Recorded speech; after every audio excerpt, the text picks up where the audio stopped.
We all heard the saying, money cannot buy happiness. But we need things which make us happy, and in order to buy that, we need money.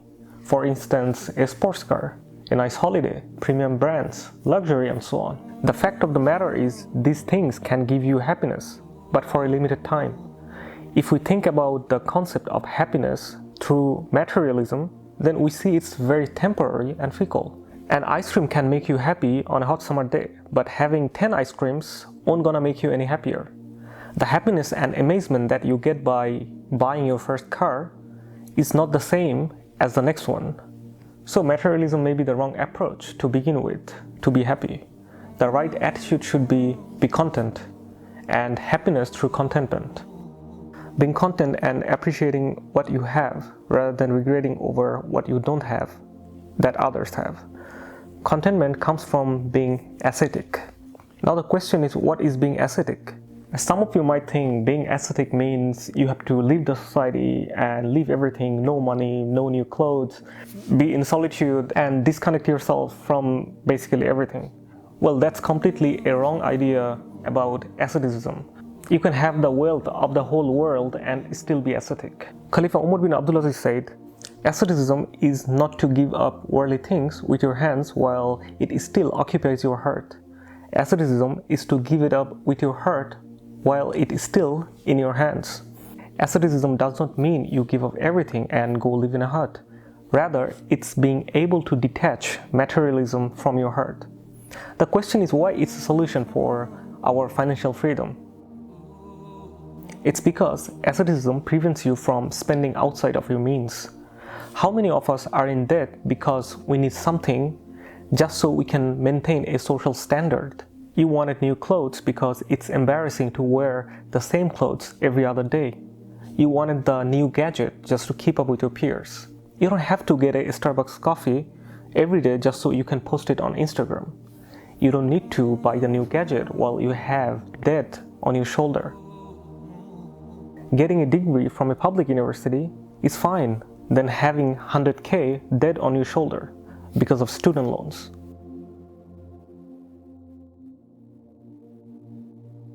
Imagine you took a decision of having 100K as a student loan for a bachelor degree at the age of 18, which is crazy enough to begin with. Then you have to pay it back after graduation with an entry-level job. Can you imagine how many years you have to hustle just to give that 100K back? On top of that, you have to buy a house, take care of family, need a car, and oh, big one, need to get married. You need to have a wedding ceremony, otherwise how on earth you are gonna show your face to your friends and relatives? Not having a big wedding ceremony because you can't afford it is not embarrassing. Rather, it's mature. You are spending according to your capacity. It's called conscious spending. No shame in that. It's a shame if you're taking loans to show people what you cannot afford. Sometimes we even justify it to ourselves that we are not following anyone, we are buying it because we deserve it. Well, your financial statement doesn't say so. You will never be free and independent if you are trying to please your neighbor and your peers. These are the shackles asceticism frees you from. It gives you needlessness for what others have. If you are drowning in debt, cut down your expenses. Plan out how you want to pay off your debt. Wallahi, we haven't came to this world to please people. One of our pious predecessors said, on the day of judgment, Allah will ask those who used to show off in this dunya.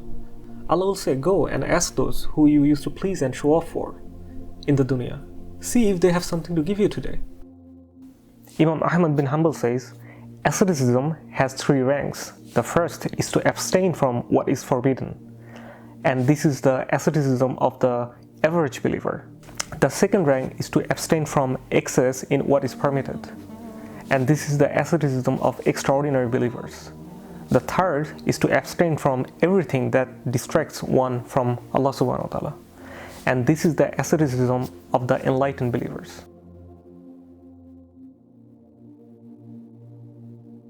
I know, especially in this day and age, how tough it is to be spiritually sound. People are stressing over so many things: money, relationship, family, job, studies. But one thing I can promise you, if you take care of that, everything will settle down. Zayd ibn Thabit reported the Messenger of Allah ﷺ said, "Whoever makes the world his most important matter, Allah will confound his affairs and make poverty appear before his eyes.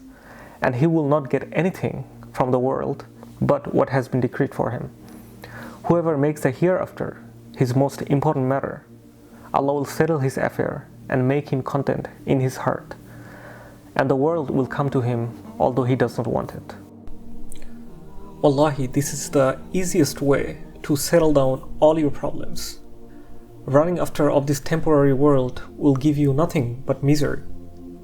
Make Allah subhanahu wa ta'ala center of your everything, and the dunya will come to your feet whether you want it or not. Whoever has Allah has everything, and whose heart is away from the remembrance of Allah subhanahu wa ta'ala will have a miserable and depressed life.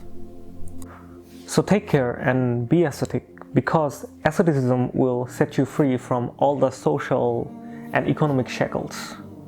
Barakallahu feek wa jazakumullahu khairan. Wassalamu alaikum wa rahmatullahi wa barakatuh.